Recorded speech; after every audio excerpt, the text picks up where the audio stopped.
This is Adamantly Analog, episode 74. This week, we're talking about spooky games, our second edition. And Harrison shares his thoughts on Luthier.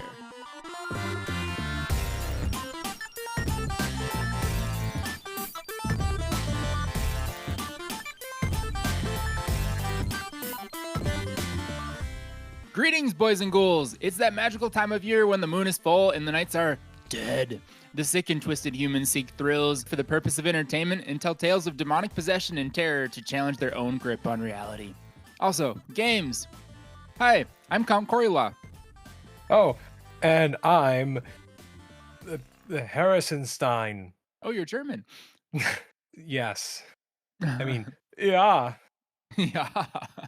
Yeah. So it is Halloween, and therefore we will do spooky season episode. Once again, this is edition 2 of spooky games.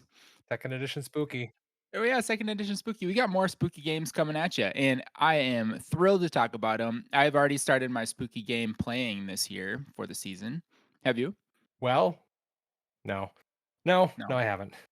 Well, that's okay, because we got a game day planned for Saturday, Harrison and I, so maybe we can get some spookies in there too. I'm scared already. You should be. Yep. So a few months into the career path, Harrison, how are you feeling about your hobby and your career blending together? Do you still like playing games for your own enjoyment? A few months, Corey. It's officially 1 year since I've been full-time professional board game developer in the Oh, is industry. it? Oh man, Yep. Yeah, congratulations, yeah, Harrison. yeah. Officially. One full year. And you know what? Not burnt out on it yet. So there we go. It is it's a good time, and the good times keep on rolling dice. That's awesome. So yeah. I don't feel that way about music as a music teacher either, but I know that in some cases it like people start doing content creation for board gaming, for example, and then all of a sudden it's like it becomes a chore, it becomes a task. But is it Yeah. as wonderful as I expect it to be? Do you just get to play games all day? I mean, so no, well, no, and there was no illusion that that was the case when I started this. Uh, but I mean, I'll just go an example.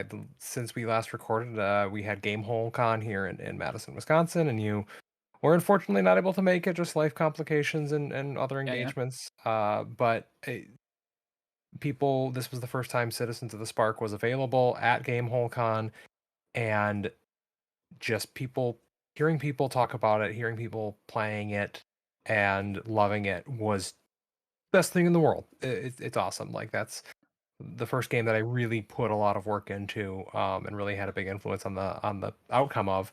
And there were people who sat in the games library and played it all weekend. That's what they wanted to play. That was their game. That's awesome. And that, yeah, if Yeah, it's gotta if feel I good. can do that for one person, that's great. That's what I live for. And the fact that more than one person is liking it, awesome. Yeah, that's so good. I feel that as a musician too. It's like when you have a project like this, anything creative, it's so personal and you put all of your time into it and it becomes the center of your world. And the big question is like when I release it, what's gonna happen? Who's gonna care and who's gonna find joy in it? And even just like one response from someone goes a long way. So it's great to hear that this is being well received by many. So speaking of Gamehole Con, I also have to follow up, and I know I sent you a picture of this, but I want to share with the rest of the team, Mhm. the rest of the team. Gamehole Con, as well as many smaller conventions in the Midwest, has a recurring vendor, Chimera Hobby Shop, that is well known for just having a gigantic shelf of Ding and Dent board games Mhm. for 50% off. Nice. And on that shelf, I found two games that we've talked about recently that I don't own that I wanted to play again and own. And so I now own Seas of Strife, from Rio Grande, the trick taking card game that we talked about on our card games episode. And I got to play it again, and it was just as good as I remembered. I'm so glad to have that one. So more cards with numbers. And then I also picked up a copy of Shake That City, which we talked about on our Strange Components episode. And building that cube shaker was a pain and totally worth it because it's so cool. I have not played that one yet, but I have played with the cube shaker extensively. Nice. Cool. Yeah, and speaking of, my recently played game is something that I literally bought on Amazon while we were recording our last episode. So Oh, really? You can What's thank that? 2-day shipping for that. That's Flip 7. Flip 7. I don't we were maybe talking about Flip 7 a little bit last time, but since it was a card game episode, it came to mind, and I knew they were having, like, a buy one, get one free deal, so I got 2 copies of it. One of them sitting on my desk at school right now, and the other one is on my shelf at home. Dude, this game's awesome. You were, like, super hyped about it when it came out, so I knew it was legit, but then it kinda took the world by storm, so, Flip 7 is an amazing game to just, like, hop in, and I've Mhm. had it played multiple times now where I've just, like kids will be, like, waiting around the banner and we're like, "Hey, what are you guys doing? You wanna play a card game?" And then we get it going with, like, 2 or 3 people, and eventually we've got, like, 6 kids that show up and like, "What are you doing? I wanna play." And Yep. it's great because you can literally sit down in the middle of the game and just deal someone in. Yeah, they Yep. might be behind on the points, but the fun of the game is, you can just jump in and try to push your luck. Yep. Yeah. It's a lot of fun, and especially the fact that you can just deal someone in after a round or two, and they feel like they're participating just as much and can still win. Yeah, it's great. Yeah, you don't even need to explain the game. It's just like you sit everyone down, you hand them a card, and you're like, "Okay, what do you wanna do? Stay or hold?" Yep. Or Yep. Exactly. fold. Wait, what is it? Hit or stay. That's what I'm looking Yeah. for. Yeah, I know my blackjack. Yeah. Anyways, what have you been playing? You said you were gonna go off on this one. Oh, yeah. So, okay. Well, so there's a game that's been really popular, at least in my spheres recently, and on Board Game Geek, I think. Uh, Paverson Games released their second game, Luthier. You know, the Yeah. the game, big old box about uh, making instruments, classical musical instruments, Mhm. and features just gorgeous art from Vincent Dutrait. And let me tell you, this game, the production on this is absolutely insane. Like, there's a bunch of individual cards with patrons on them featuring vintage trait artwork of like Mozart and Vivaldi and Frank the Great. I don't know. There were some names on there that I didn't really recognize because I don't know much about classical music. But all of the illustrations, the pieces, the production, like everything about this is just over the top excellent. Like Mm. you see this on the table, you sit down, you touch the pieces, it feels great. That being But said, but but I feel it coming. it was it was not for me. I think this is going to be one of I'm assuming many times where um my we'll say my level of commitment to the games industry is going to prevent me from enjoying something. Um, I think ultimately for me, it was just a little too fiddly and cumbersome for what it wanted to do. Mm. Like the core mechanic of this game is you have these discs with numbers on them depending on player count and stuff. You start with a 1, 3, and a 5, and those are your workers and the strengths that they have. And in turn order, you place these discs face down on one of 5 shared worker places on the board, or one of 2 personal spaces on your player board. Um, and you all do that, and then after everyone's placed in again in turn order, one player picks a location, and if it's one of the public locations, you flip over all of the discs at that location, and then you take those actions in strength order. um, and there's a little bit of a bonus on some of the spaces for like if you have 4 or more strength doing an action, you get a little bonus. There's some Mhm. cool stuff going on there. I like that um, mechanic a lot. yeah, yeah, like it feels like it should be a really clever thing. Mhm. um but those actions and what your ultimate goal is to like take on patrons, make their instruments, and or fulfill other things that they want to see, and then score those patrons for points and ongoing bonuses. And at like at that high level, that sounds really interesting to me. But you basically have to go through at least 5 steps to complete that loop, and it's just very cumbersome and time consuming to do all of that.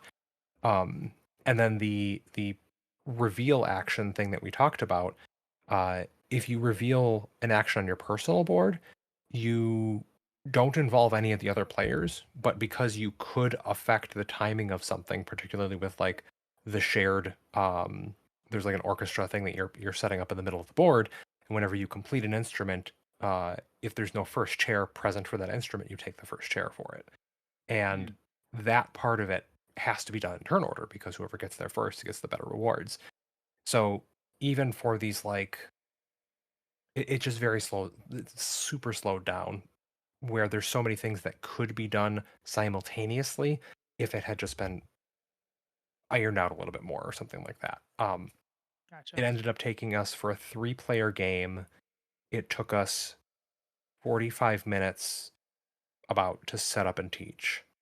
And then it took us another 2.5 hours to finish the game. And that was after, and the game's 6 rounds, and that took us, I would say, that was after the last 2 rounds. We were just like, okay, whatever, do the stuff on the board and then do your personal action simultaneously. And if there is a timing issue, we'll talk through it and just like figure out what sounds best. Like Mm, we were really trying to speed through the last couple rounds and it still took forever. I would never play it again. I'm glad I did. It has some cool ideas. There's just a little bit too much stuff in there that doesn't quite do it for me that I don't think serves the purpose of the game and gets in the way of telling the story that I think this game was trying to promise. Um, mm, but to end on a high note, I think if you are into this theme and you are really into the artwork, you are gonna love this game. Like Corey, I think you would really like this because you have a higher tolerance for like the complexity stuff than I do, and I don't know, you strike me as a classical music enjoyer. With your musical background, I think you would like this a lot more than I did.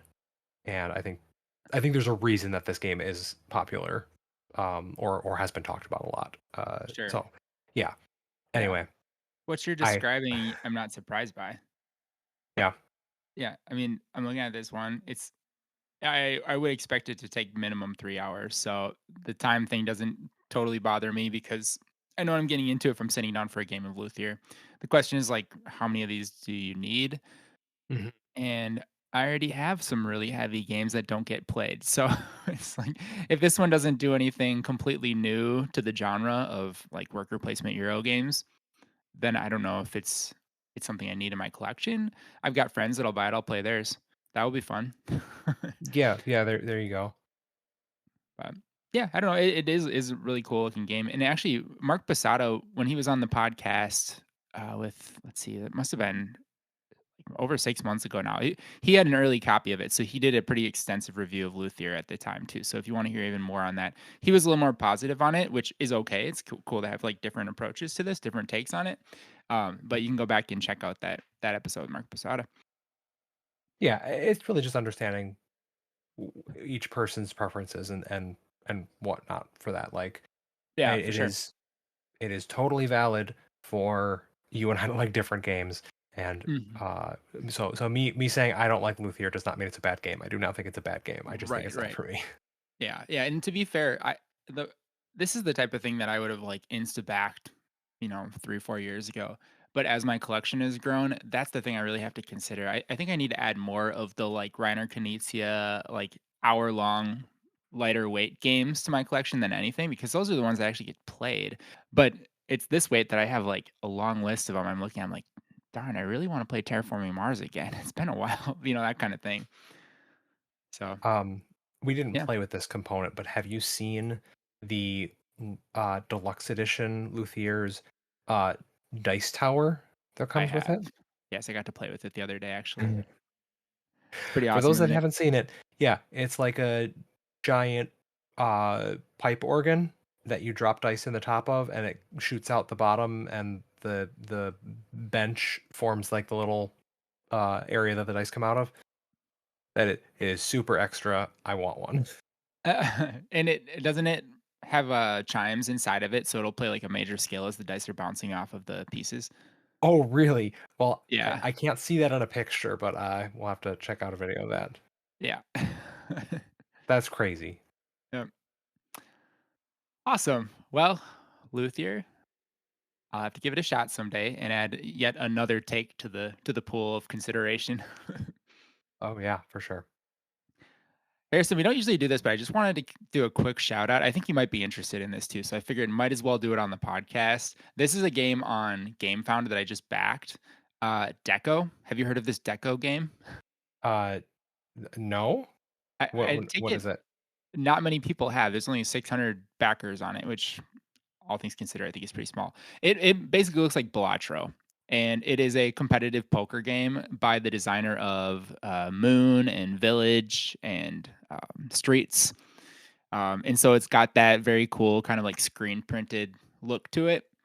It is a two to five player game, takes 60 minutes, 10 plus.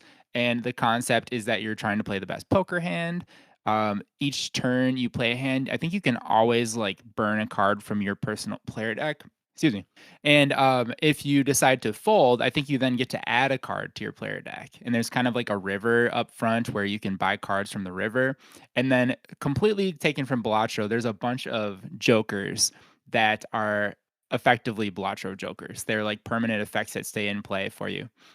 Um, the components are like super deluxeified, even in the base version of it. They're offering like neoprene mats and real poker chips to all backer levels. There's no like tiers to this, and the art of it is really fun too. They kind of look like Balatro, where they sort of do little twists and turns on the traditional poker card artwork.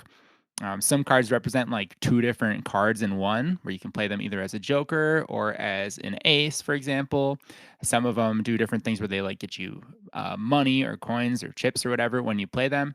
They all have all different like special effects, and they're adding to your deck building style. So I'm excited about it. I'll send you the link, Harrison, so you can check it out, and I'll also put it in our show notes. But I've been waiting for this to happen. I mean, like I said, I've been designing a game, and it's effectively kind of like a Balatro inspired game. This one is like even truer to form with Balatro, so I feel like it's my duty to play it to see what they're doing with this idea. Yeah, I was gonna say it sounds like they beat you to the punch. Yeah, I know. Well, I think I'm like at least a year out of mine even being accessible to anyone other than myself right now. So they beat me Right, by a right. long shot. Yeah. Yeah. Yeah, I'm just looking at the page right now, and I see the comparisons to Balatro. Yep. Uh, not sure Deco's that great of a name, but No, it's weird. there's worse board game names out there. So yeah, cool, cool. Yeah, we'll interesting to see what happens with this one. It seems like the whole concept is a little tongue in cheek to begin with, so Deco seems kind of like a funny. I don't know. I find Yeah, it amusing for some reason. looks like it is 59 pounds euros, which current estimate looks like it's about 70 US dollars. So that doesn't seem bad, all things considered. Yeah, with the deluxeification and all that, it's a pretty good Yeah. deal. All right, cool. I think we should move on to our spooky games. Yes, I'm scared. Let's go. So for this week's first player rule, we are going to each pick a horror film. And after selecting the horror film, we're going to look them up on Rotten Tomatoes and see whose horror film is the higher rated horror film. So essentially, we were trying to pick the better reviewed movie. Not necessarily our favorite one, but the better reviewed movie. So I've got one in mind, and I have not looked it up yet on Rotten Tomatoes. But to be kind to you, since I came up with the rule, I would like to let you choose first. Oh, okay. So basically, okay. I'm gonna go with The Shining. Oh, that's a good choice. Okay, and I'm a little nervous now because I think mine might be worse. Mine is going to be The Sixth Sense. Oh, all right. Okay. All right, you All looking right. it The up? Shining. Yep, I'm looking it up. The Shining has a. Oh, I forgot to mention. Are we going to go by the tomato meter or the popcorn meter? I think we got to go by tomato meter, right? Okay, yeah, you set the rules and you did not clarify before we picked, so now we're kind I of locked forgot in. there I do. Okay, so the tomato meter on The Shining is 84%. And what do you think? Is 6 cents gonna be more? I have no idea. Oh, it is just by a little bit, 86%. Okay, what's Oh, the popcorn on both of those though? yeah. Okay, the popcorn on, 6 Cents is 90%, and on The Shining, it's 93%. All right. So I don't So know how that's difference. determined. I win by 3 points and you win by 2 points, so I win. Yeah. Okay. Yeah, you can go first. Oh, okay, thanks. My first pick for spooky games, and I will, just mention that my choices are based on spooky game days, like spooky game themed days. These are games that I would like to play with a group around Halloween time. So I'm considering the overall experience, right? I would like to have a Halloween themed Zombicide game day. Zombicide is a classic. I mean, the game has been rehashed over and over again. There's not a whole lot of difference between any of the additions aside from theming, but the gameplay of it remains fun and whimsical and light and very similar to a video game. It plays out like a video game, but essentially you're just dealing with just a metric ton of plastic zombie minis that are just and entering on all sides of the board and just swarming the board. And your job is to just mow them down with your character. Got a variety of different weapons that you can search for in different rooms. You start with some basic weapons, but you certainly want to upgrade those.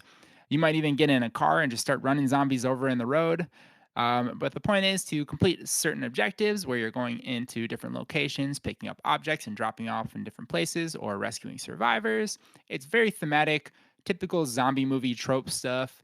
And even though it is a lighter, silly game, every time I play it, I enjoy it. And that comes from my very snobby board gamer perspective too. It's got enough depth and meat to it where even though I'm chucking dice, I'm still having a good time and making, I think, important and crucial decisions to the gameplay. Have you played much Zombicide, Harrison? I have played Zombicide exactly 0 times. Oh my god! Wow. How do I you manage? know. Well, I have an aversion to the giant plastic minis games. Okay. Like Yeah. they get too close to wargaming that I get scared of them because they're spooky. No, Mhm. I just haven't had the opportunity, and yeah, I don't typically play games that do that. We have like a handful of people that come to our regular game night sometimes Yeah. that will bring um that or like what's the one other there's like a handful of really big games that they bring, and then like they'll Yeah. show up, they'll tell a couple people, they'll show up and just play that. And Marvel Zombicide is one of them that they play. Yeah, Marvel is the latest one. I've been curious about checking that out because the minis are so fun.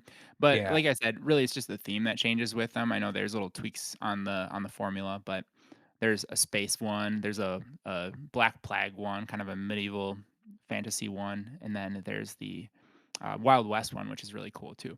All Oh, of them are yeah. great. They're simple. They're easy to learn. There's a little bit of like kind of wonky rule stuff where you have to look up in the rule book, like, okay, what happens when I do this, or what happens when the zombies do this. But for the most part, it's pretty smooth flowing. And if you got someone that's got the game, chances are they know it pretty well because there are zombicide people out there. Yeah. So, yeah, my first pick, Zombicide from Simon. All right. Well, I for my picks, I didn't really have a game day, Halloween game day in mind, but I did try to think of like specific Halloween scenarios that I would do for some of these. And my first pick is a solo game that could be played with 2 players, up to 2 players. So I imagine this would be like a quiet Halloween night in like a haunted mansion, or you're staying at like one of those haunted hotels or something like that, and you're just Oh, nice. play, Yeah. play the game.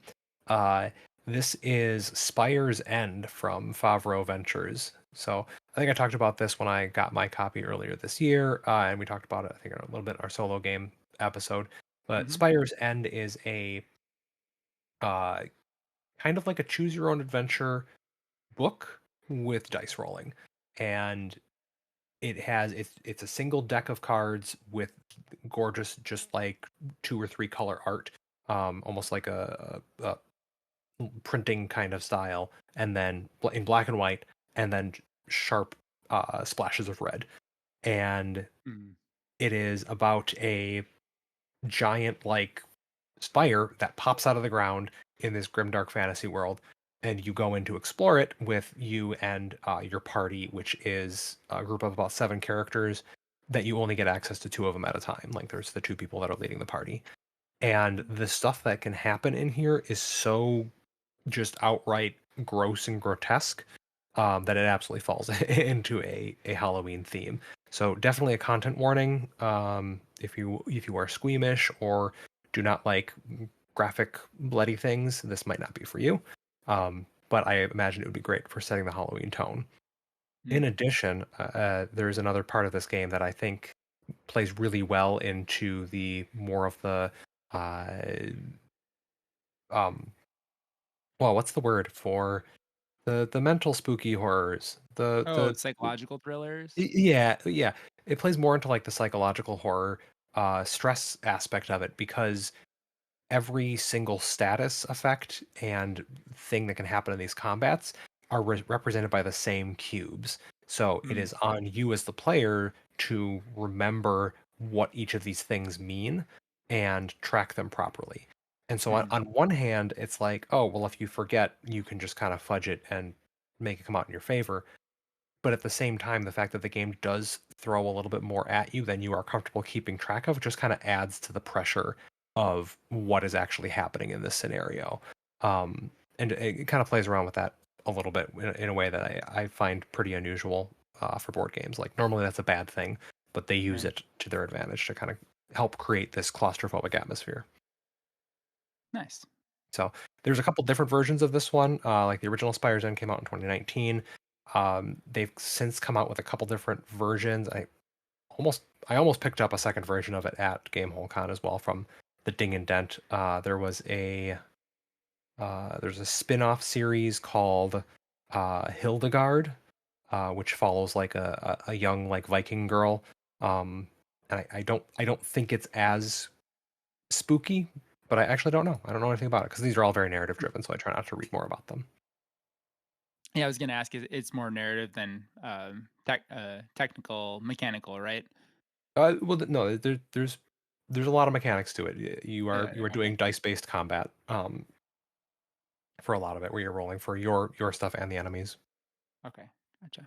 There's a lot of text on some of these cards, and the Spire's End, like the basic version of it, has these very narrow cards with a large print out of the art, which, like Harrison mentioned, is just like the three colors. It's like black, red, and white, effectively so. And then on the bottom of the card, I'm seeing like lots of charts and like dice result tables kind of things. Hmm. That sound Yeah. about right. Yep. Yeah. Yep. Yeah. Cool. So that is Nice. I have to my check that this is out. my first spooky pick. Spire's End. Spooky. All right, my second pick is for a social Halloween gathering. And this is a game, and I just said this off the cast to Harrison. This is a game that, like, my first couple plays, I was kind of like, I don't know about this one.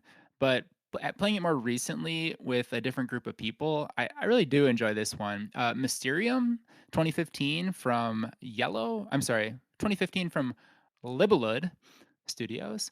And Mysterium is this cooperative game where one person is the medium communicating with the dead and trying to help the living people, the rest of the team, solve a murder by giving like these kind of cryptic clues. And the cryptic clues are these Dixit style cards with this very bizarre art. There's kind of, I don't know, like sort of metaphorical imagery on them that can be interpreted in lots of different ways.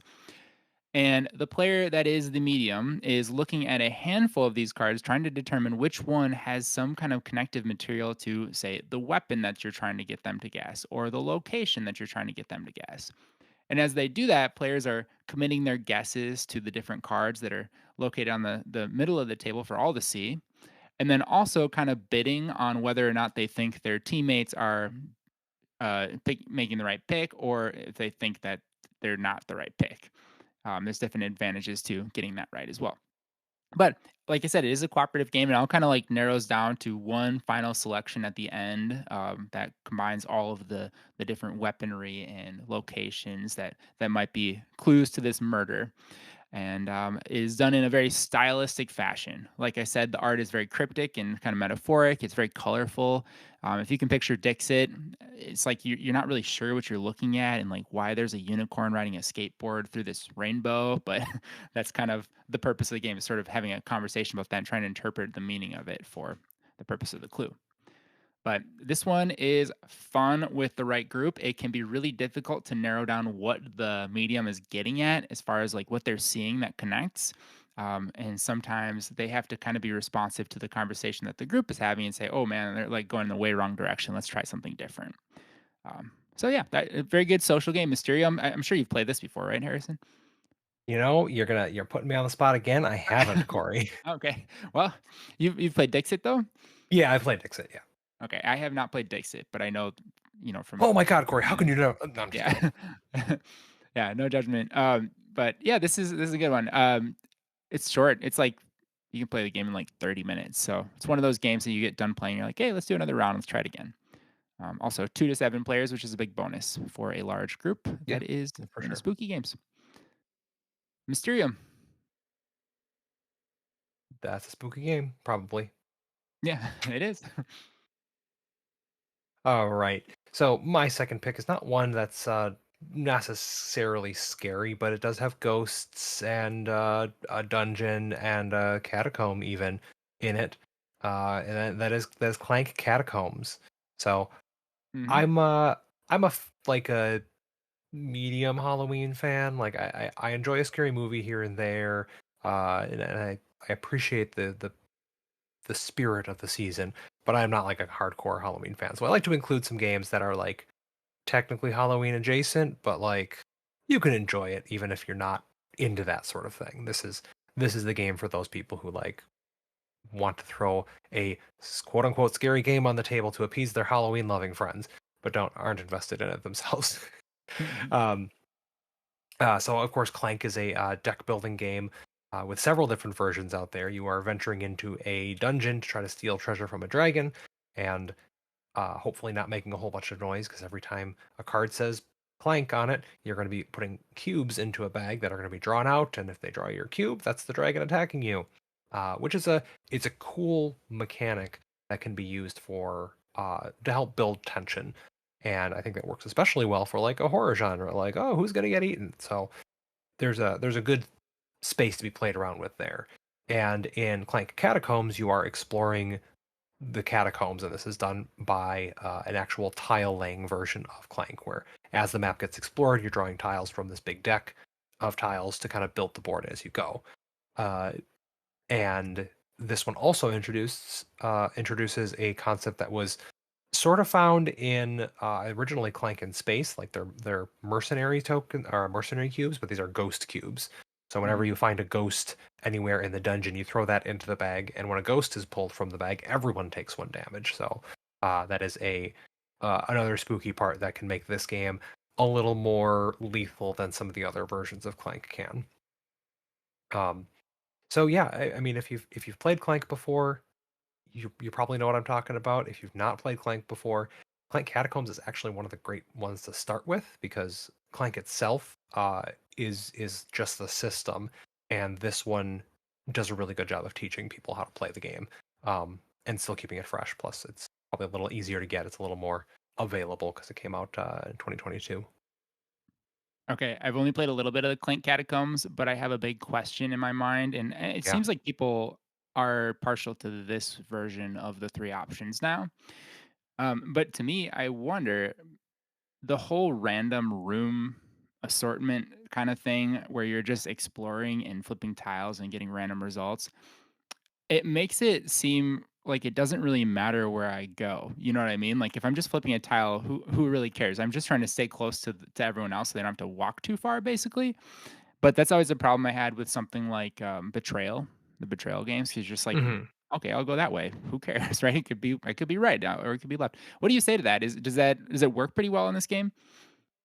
I think of it more as like an exploration type game, right? So it's not that it doesn't matter where you go. It matters uh who gets to go there because they get to choose how that tile comes out, and they can choose it to be in their favor or away from other players. Mm, okay. Um, there's also a lot of uh different ways that you can manipulate the board and maneuver around. They have a like a warp teleport system in this one. So a good majority of the tiles have these little portals on them that once there's two out there, they're basically connected spaces. So that really Mm, prevents the board from like, yeah, or from one player from just kind of going off in a straight line and just being super far away from everyone. Um, because part of Clank is that once you get your goods, you have to get back out. right. So that helps alleviate the issue that I think you're getting at here. Yeah. Yeah. It does. And I guess I was just curious about would you have a better experience if it was like more curated or more static, but then like less variety? Like what's the preference hmm here? And Mhm. I hope that those things aren't used as just a gimmick. It doesn't really sound like it is, but, No, no.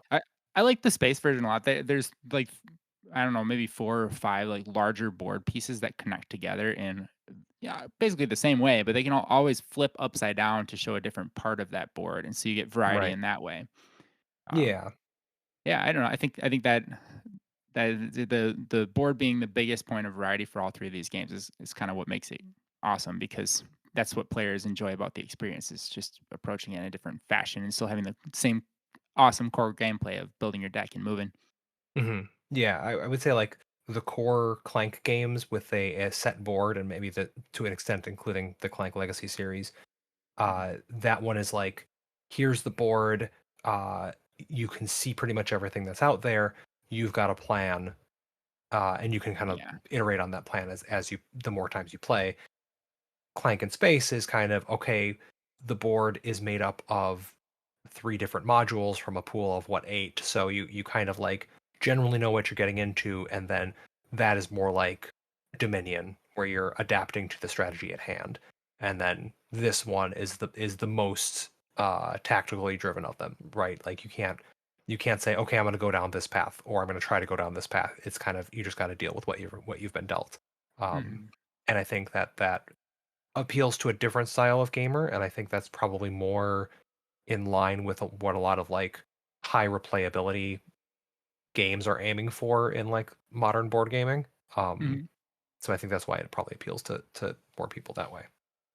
Well, that's a perfect segue to my number 3, but what's your game again? That is Clank Catacombs. It's spooky. There's a bone dragon Mm. on the front. That's spooky. Yes, my number 3 choice also has a modular game board, and I did not mention this earlier because I did recently play this in my Halloween event over the past weekend, Nemesis Lockdown. On the first edition of this spooky season type of podcast, about exactly a year ago at this point, I played Nemesis, the original Nemesis, which is where you are in a spaceship that is infested by aliens, and you're trying to, basically navigate the ship back to Earth, make sure that the turbines are running properly, and everyone's got some goal that could be to potentially sabotage the ship. So it's kind of like a hidden traitor cooperative game. Nemesis Lockdown is very much the same. It is the sequel to Nemesis, but it is a standalone game, and I didn't know that before Oh, this past weekend. yeah, I didn't know that either. But it's a little different. There's new added concepts like a knowledge track that players have to increase their knowledge about the aliens in order to basically find their weaknesses when you're fighting them.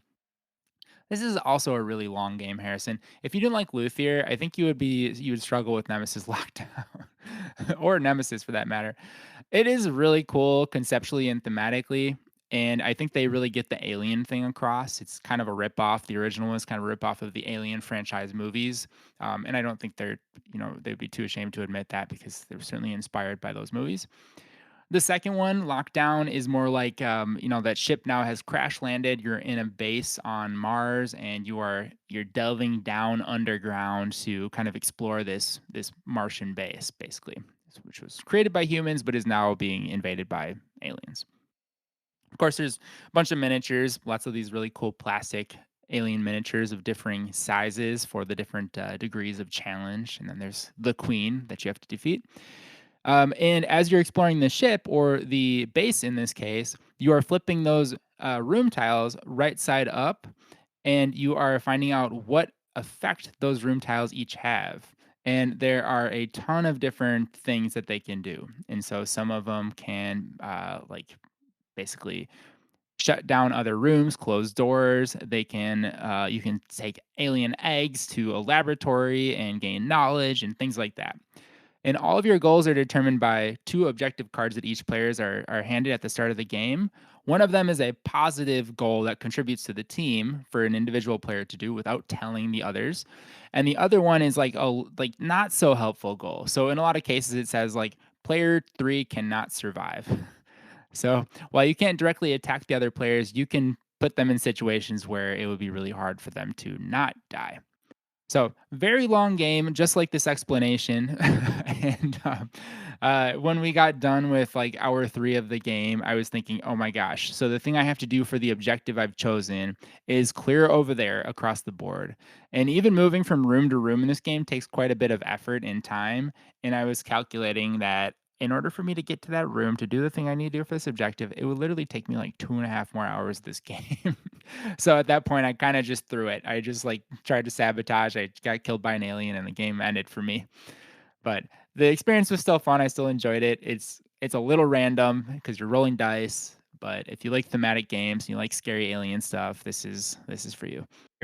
Part of that with the potential sabotage objectives make it sound like Among Us, the board game, right? Yeah, a little bit, um, especially since, like, some of the goals in Among Us are, like, operating the ship, and someone can operate the ship in a way that is detrimental to actually landing the ship, and Yep. not everybody always knows. And so there's a lot of, like, social elements of this one where you just have to trust that they're doing what they said they did because you are setting the ship's coordinates to Earth, but really it's going to Mars and we're gonna die there. So, You silly Among Us. yeah, that is Nemesis Lockdown. All right, my third and final one is also a cooperative game with also some modular elements, but it is not Nemesis or Nemesis Lockdown. Mhm. This is a game from originally 2008 from Repos Production that is Ghost Stories. So in Ghost Stories, you play as a group of monks defending a village from invading spirits and the an evil incarnation of hell itself, Wu Fang. So this is very much like a mystical, like Asian mythology theme. All of the monsters and invading ghosts have these beautiful, like full art cards. The presentation of this is super cool. Like, you get a deck full of spooky monsters and things. It is also one of the most unforgiving and difficult cooperative games I have ever played. It is brutally difficult, and I think notoriously so. It was remade, re-implemented, second edition, sort of in 2019 as Last Bastion, where the Asian ghost theme was replaced with like just a generic fantasy defending a castle theme from onslaughting monsters. So it wasn't super well received because of that. But the original is kind of hard to get to. So I think that's two knocks against it. But if you ever get a chance to play this, oh my, it is so unbelievably unforgiving. Um, have you tried this one, Corey? No, but I know Nikki has, and I've heard over and over and over that it is a really tough, really Yeah, brutal game. yeah. The gist of it is you have the village in the center of the table, which is these 3 by 3 tiles, and your character can move between those tiles and use those effects to kind of buff up and defend the ghosts. And the ghosts are attacking from each of the four sides of this 3 by 3 grid. But to dispel a ghost, you have to roll dice. And I don't. It's been a while since I've played, but a lot of the ghosts require specific colors or symbols to be dispelled, and most of the time you're just rolling for them. Um, there are manipulation and other ways to get there, but it's so difficult to efficiently get rid of these things, and that's where a lot of it comes from. Hmm. Yeah. So beautiful production. I'm on the fence. Like, I kind of wish I still had my copy, just because it is a cool thing, but also I don't know if I would ever play it because if I want a cooperative game, I'm probably going to aim for something a little bit more forgiving. But again, it'd be super cool to just be able to bust it out on Halloween, even once every couple of years. Yeah. It's a kind of a different take on, like, a ghost-themed game because it's got this kinda Hmm. samurai sort of vibe to it. You don't always see that. That's fun. Yeah, yeah. I'm sure the original production probably isn't the most culturally sensitive either, and I think that's why they went with the new theme for the new version. But at the same time, Mm, it is it's a special thing in the board game space. It's pretty cool. yeah. So if you've got the chance to play it, Halloween's a great time. Cool. So that is my third and final pick, Ghost Stories. Wow, that brings us to the end. We have some Oh, spooky so games on scary. this list. Zombicide, Mysterium, Nemesis Lockdown, Spire's End, Clank Catacombs, and Ghost Stories. That'll keep us busy for For quite a a day. while in this spooky season. Do you have a Halloween costume picked, Harrison? Nope. I do. Should I? I don't know, man. I don't know if you guys do Halloween costumes at work, but I figured with a creative industry like yours, maybe people would be like, "Yeah, let's do it." Uh, You guys start it. yeah. I mean, I have I went last year. I have a red hoodie that I like to wear. Yeah. So I wore that and pulled the hood over my head, and I put a belt outside of it around my waist. Mhm. And then I got a Shy Guy mask, and I was a red Shy Guy. Nice. There you And then I ended up not wearing the mask most of the night because it was really hot. go. Yeah. I've got a Napoleon Dynamite costume ready to go for school next week. Oh, geez. Is anyone gonna get that? Are they too young? I think so. Yeah, they'll Okay. recognize it. Okay. We'll have to you'll have to take some pictures and post that in the on the old gram. Yeah, there we go. I'll do that. All right, cool. Well, that takes us to the outro. Harrison, what have you been playing or doing outside of board games? You know, not a lot. I was at GameholeCon all last weekend, and my world has been pretty much entirely board games. So Yeah. I got nothing Fair. for you. What about you? You got something good, I'm sure. No, I don't really. I actually put Deco in here, but I already talked about it. So I've been checking out this Deco.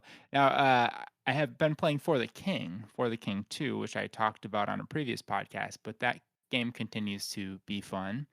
We actually finished a run the other day, which meant that we played it through to completion. And it's one of those games where it's a roguelike, so you can progress the game without progressing that individual run because like it ends and you start over. But, the way that they do it is they give you these lore books that you can spend in this lore shop to unlock more characters or more locations on the map or different startup, equipment and things like that. So, now on the second run, we got to customize a little bit and get a head Oh, start, nice. which is really fun. Yeah, that's cool for sure. I haven't played Hollow Knight Silk Song anymore. Oh, okay, that's good. I'm still kind of giving that a break because too spooky. Yeah. You're Uh, kind of a retro gamer guy, Harrison. What do you know about those, like, mini handheld retro game consoles? m- where do you get the impression that I'm a retro gamer? Well, I don't know. I mean, like, you when you make video games, they're, like, kinda lo-fi, like, Oh, you yeah, know, I I guess don't you know could if say that. you I mean, I have a Steam Deck, and I have a friend gave me one of his. Forget the name of them. Let me pull it out. I have a Pow Kitty as well, if a you know what POW those are. kitty. I think I Yeah, do, yeah. That's a Pow Japanese. Kitty. Yeah, they're kind of like a little Game Boy Advance SP that you can load games onto. So Yes, yeah, those are cool. I have one of those I haven't busted out in a while, and actually I like it a lot, so I should do that. Yeah, if we want to talk old retro games, we'll have to have our mutual friend John on, and he can just host the podcast for an episode. Yeah, he's been kinda my go-to for this process, but I've been interested in checking out one of these guys because there's a whole bunch of them. The Miu Flip or the Miu, Mini seems to run, like, I guess it's Game Boy, Nintendo. I think some of them can do Nintendo DS. I don't know about this one because 'cause you'd actually need the second screen, but they Right. look like little Game Boys, and they just, like, load up a bunch of emulation, and, I don't know, I just wanna play Pokemon on here and Zelda. Yeah, you know, the new Pokemon ZA came out, Legends ZA, and I was a big fan of Pokemon Legends Arceus when that came out a couple years ago. Mhm. And I Lauren and I have a friend who's really into the Pokemon series, and he's been sending us screenshots of it, and I'm like, I kind of want to. I think I want to play this, but yeah, okay, I'll add it to the short list. Maybe we'll see. I think I'm on the verge of getting a Switch too, so I'll be sure to talk about that when that happens. Hmm, nice. Yeah, Switch, that's on our list for Christmas this year. We can keep an eye on sales and stuff. Just a Switch Yeah. 1 for us because we're behind the curve on Oh. that, but Oh yeah. Well, that would be you'll have a great time. There's so much stuff there. yeah. Be sure to hit me up for game recommendations. I can help you there too.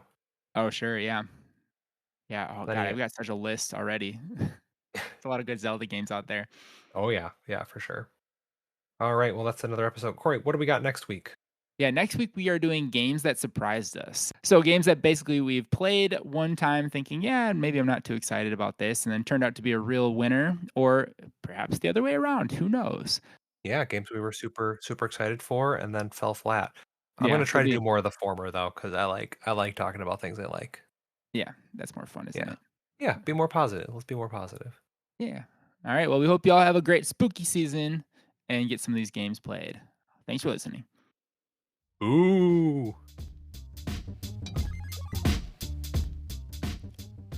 Adamantly Analog is Corey Murphy and Harrison Dunn. Original themes and bumper music by Corey Murphy. Reach us at adamantlyanalog@gmail.com. Thank you for listening.